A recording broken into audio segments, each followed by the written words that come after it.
The humiliation ambassador Marcus Holloway stood motionless as the Haelor delegation erupted in laughter around him. The crystalline beings' melodic voices had turned harsh and mocking, their translucent forms pulsing with colors that his briefings had identified as contempt and amusement. "Look at this pathetic creature." High Counselor Zethrax gestured with one of his forearms toward Marcus.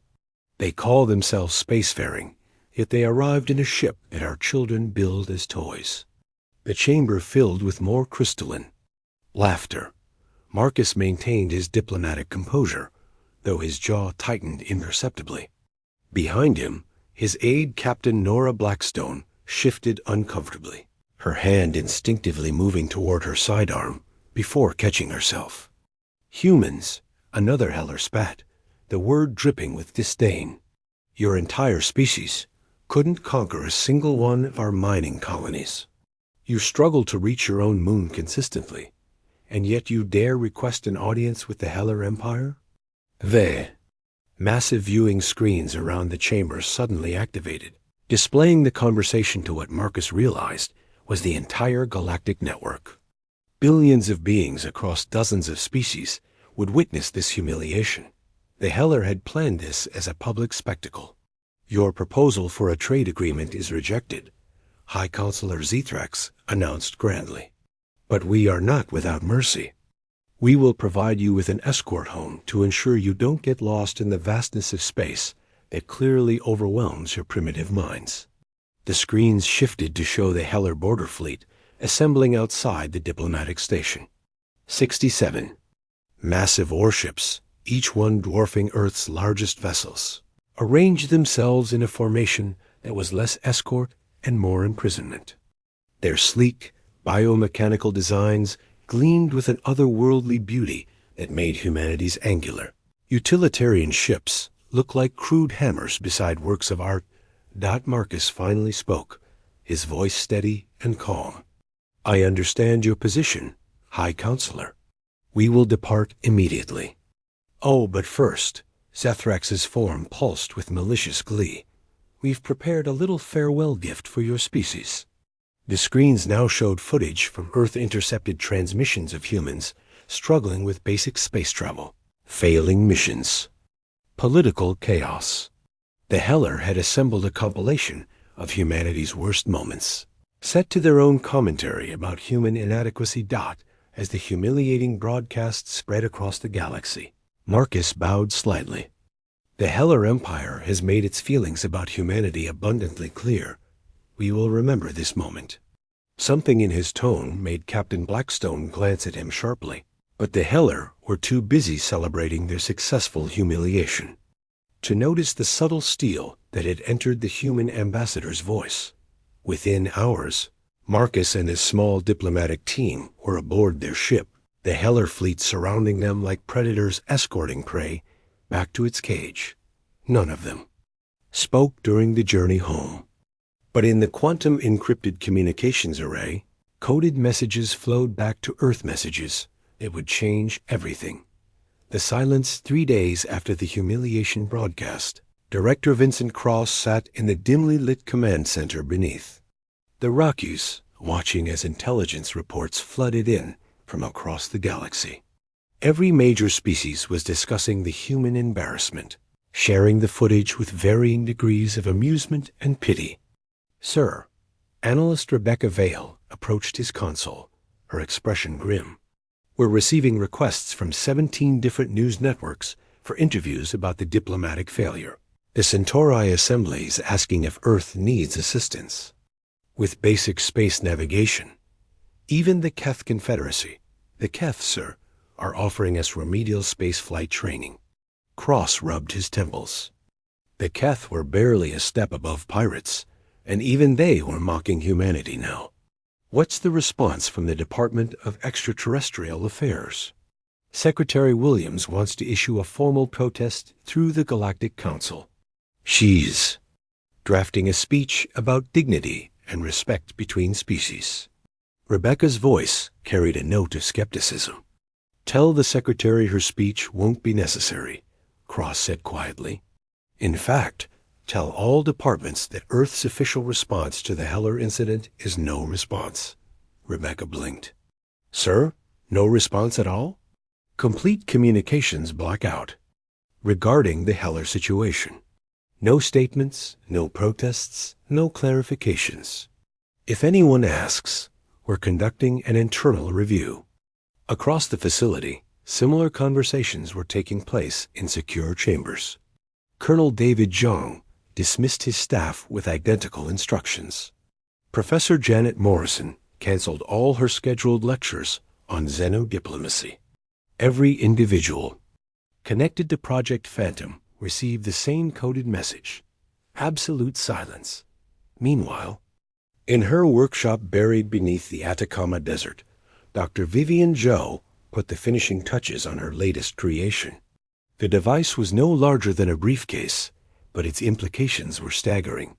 Years of theoretical work, decades of quantum, manipulation research, all condensed into a machine that could fold space itself. Test 17 successful, she reported into her encrypted communicator. The mice came back exactly where they started, with no temporal displacement. The voice. That answered belonged to Director Cross. Scale? Current prototype can handle objects up to cruiser size. But with the new power coupling Harrison developed, we could theoretically affect capital ships. Timeline for fleet-scale deployment? 48 hours if we skip the usual safety protocols. There was a pause. Skip them. This is not a drill. Doctor. In orbit around Mars, Commander Patricia Flynn reviewed the most unusual orders of her career. Her stealth ship, the Whisper, was to deploy immediately to Haelor space using routes that officially didn't exist. Her crew of 12 represented humanity's most elite black operations specialists. Ma'am, her communications officer lieutenant. Jeff Barnes reported, we're receiving those strange quantum signatures again. Same pattern as last month's tests. Flynn smiled for the first time in days. That's not a malfunction, Lieutenant. That's our green light. As the Whisper engaged its experimental drive and vanished from all sensors, Earth continued its strange silence. No protests about the humiliation. No diplomatic responses. No acknowledgement that anything had happened at all. The galaxy interpreted this as human shame and defeat. They would learn how wrong they were very soon. In the deepest vaults of human space, machines that shouldn't exist hummed to life.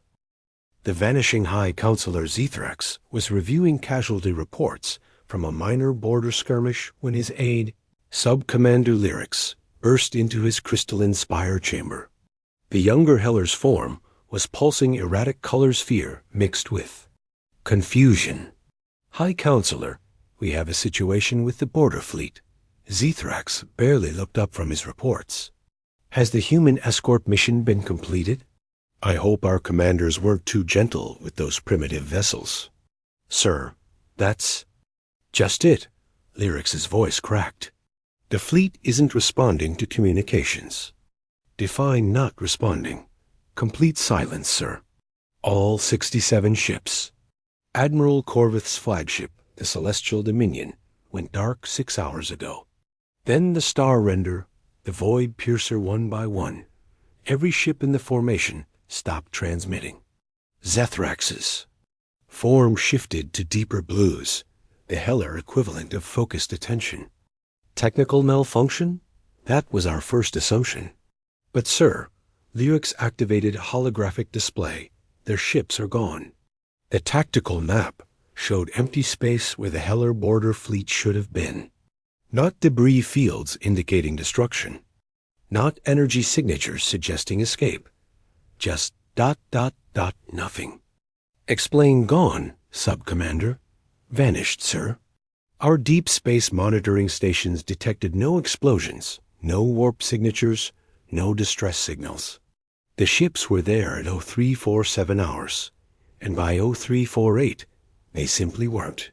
Zethrax rose from his meditation.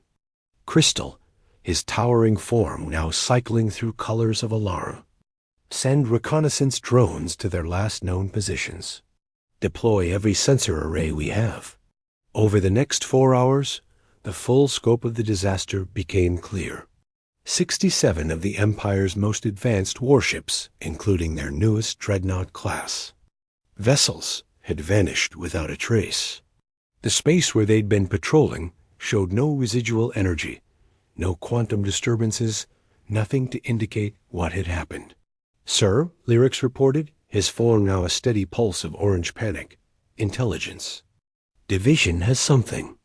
The holographic display shifted to show the aftermath of the human diplomatic mission. The primitive human vessel made it safely back to their territory. But, sir, there's been no communication from Earth since the incident. No protests, no diplomatic responses, nothing. Perhaps they're too ashamed to respond, Zethrax mused, but something nagged at him. In his centuries of experience with lesser species, they always responded to humiliation, usually with impotent rage or desperate pleading. There's more, sir. Lyrics hesitated. At exactly 0347 hours 1 minute before our fleet vanished, every monitoring station in a 50 light-year radius detected a quantum anomaly. What kind of anomaly? Unknown, sir. Our scientists have never seen anything like it. The quantum fabric of space itself seemed to ... ripple. Zethrax stared at the empty tactical display where his fleet should have been. 67 ships. Thousands of Haelor military personnel. The Empire's most advanced technology. All gone in 60 seconds. High Counselor, another aide rushed into the chamber. We're receiving a transmission. From the missing fleet? No, sir. It's broadcasting on all frequencies, in the human language. The chamber filled with an alien voice, speaking in the harsh, primitive tones of human speech. The translation matrix struggled to process. The simple message that appeared on every screen throughout the Haelor Empire. Stay in your place. For the first time in his life, High Counselor Zethrax felt something he'd never experienced before. Genuine fear of another species. The reckoning emergency counselor Vorthik paced the length of the high command chamber, his crystalline form flickering between deep purples and alarming reds. The other council members watched in stunned silence as he delivered the latest intelligence reports. 3 more reconnaissance fleets have vanished, he announced, his forearms gesturing at the tactical displays. The Deep Strike Task Force gone. The Shadow Wing Squadron sent to investigate gone. Even our stealth frigates equipped with the latest cloaking technology gone. High Counselor Zethrax had aged decades in the past week. His once brilliant crystal structure had dulled to a worried gray. How many ships total? 143 vessels, sir. Nearly a quarter of our active fleet. Vorthik paused. And, sir, we've detected the quantum anomalies again. Every time a ship vanishes, the same ripple pattern appears in space-time. Counselor.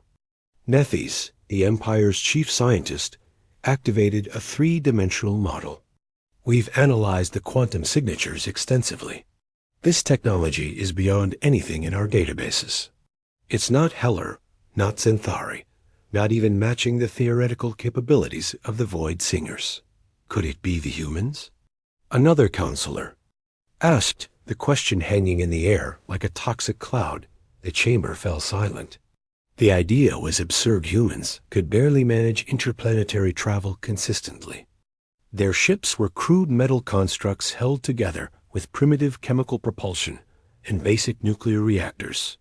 Impossible, Zethrax stated firmly. We've monitored their technology for decades. They're centuries behind us. But even as he spoke, intelligence reports continued flowing in. Every species in the galaxy was talking about the mysterious disappearances.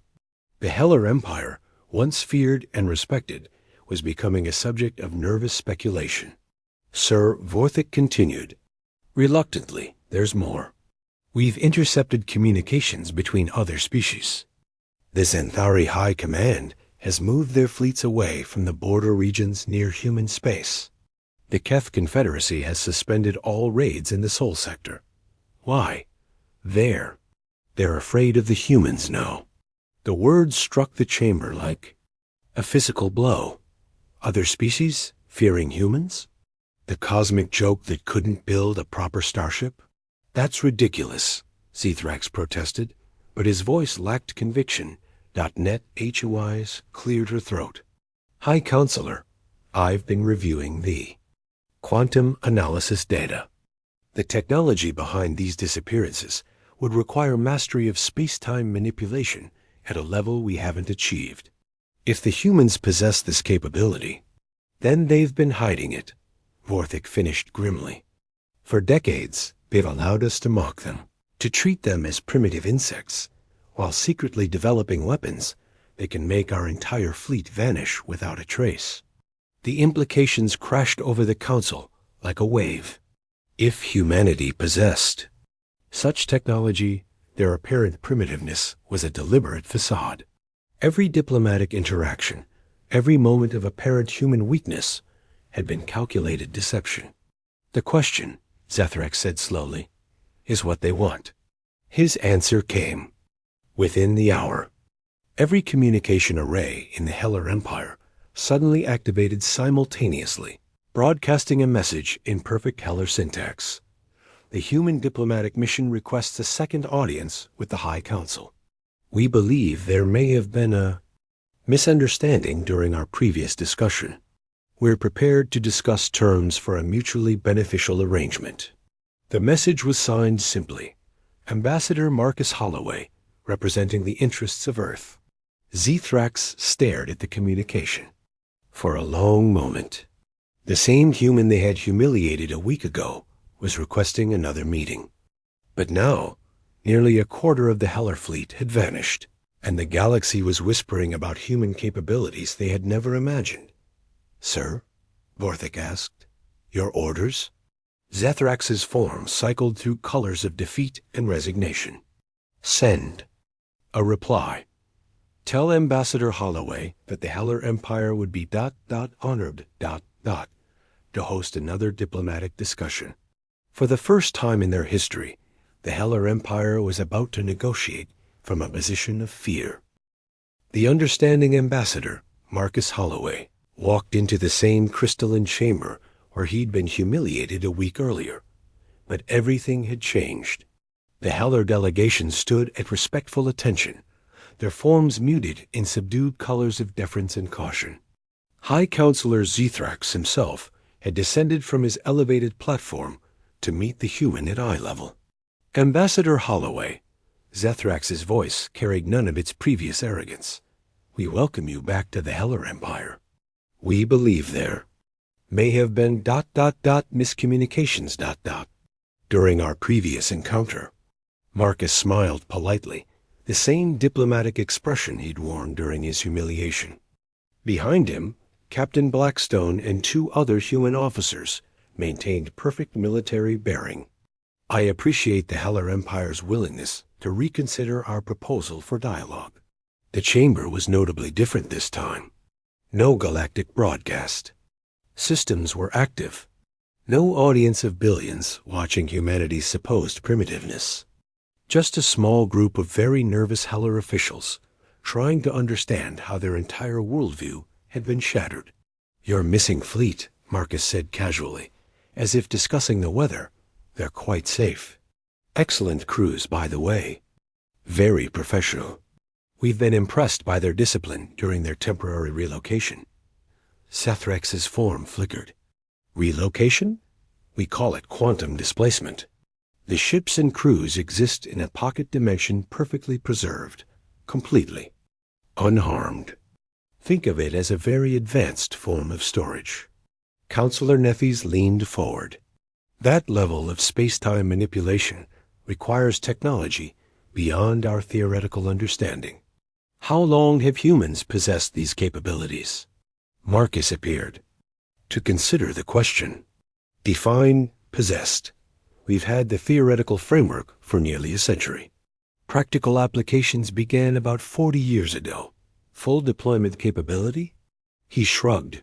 Last Tuesday. The casual revelation struck the Haelor delegation like a physical blow. 40 years of secret development. Nearly half a century of hiding their true capabilities while the galaxy mocked them. Why? Zethrax asked, and for the first time, his voice carried genuine curiosity rather than condescension. Why maintain the facade of primitiveness? Because primitiveness is an assumption others make about us, Marcus replied. We never claimed to be primitive. We never said we couldn't build better ships, develop advanced weapons, or manipulate quantum mechanics. Everyone simply assumed our limitations, based on what they observed. Captain Blackstone stepped forward. Humans have a saying, never interrupt your enemy when they're making a mistake. The galaxy's assumption of our weakness was their mistake, not our deception. Marcus continued, we allowed other species to underestimate us, because underestimation is the most powerful strategic advantage in the universe. While you were laughing at our crude ships, we were developing technology that makes your most advanced vessels look like stone tools. But why reveal it now? Vorthig asked. Because, Marcus's tone grew colder, there's a difference between being underestimated and being publicly humiliated. The Haelor Empire crossed a line when they broadcast our diplomatic meeting across the galaxy as entertainment. Zethrax's form cycled through colors of understanding and regret. The broadcast. It was meant to demonstrate our superiority. Instead, it demonstrated your cruelty. And humans have very specific responses to cruelty. Marcus paused. However, we're not unreasonable. Your fleet can be returned to normal space immediately. Your crews will remember only that they participated in an advanced training exercise. What do you want in return? What we originally came here to discuss a simple trade agreement, mutual respect, an understanding that humanity deserves the same consideration you show other spacefaring species. The request was so mundane, so perfectly reasonable, that it made the display of power even more terrifying. Humans hadn't demanded tribute, territory, or submission. They wanted basic diplomatic courtesy. Of course, Zethrax agreed immediately. We would be honored to establish formal trade relations with Earth. Marcus smiled. Excellent. I'll have our negotiators prepare the preliminary agreements. He turned to leave, then paused. Oh, and Counselor? The next time the Haelor Empire encounters a species they consider primitive, remember that appearances can be very deceiving. As the human delegation departed, leaving behind signed agreements and restored fleets, the Haelor leadership sat in stunned silence. They had learned the most important lesson in galactic politics. Never mistake restraint for weakness, and never assume that quiet species are harmless species. In the depths of space, humanity's secret fleets continued their silent patrol, watching and waiting with the patience of a species that had learned to hide in plain sight.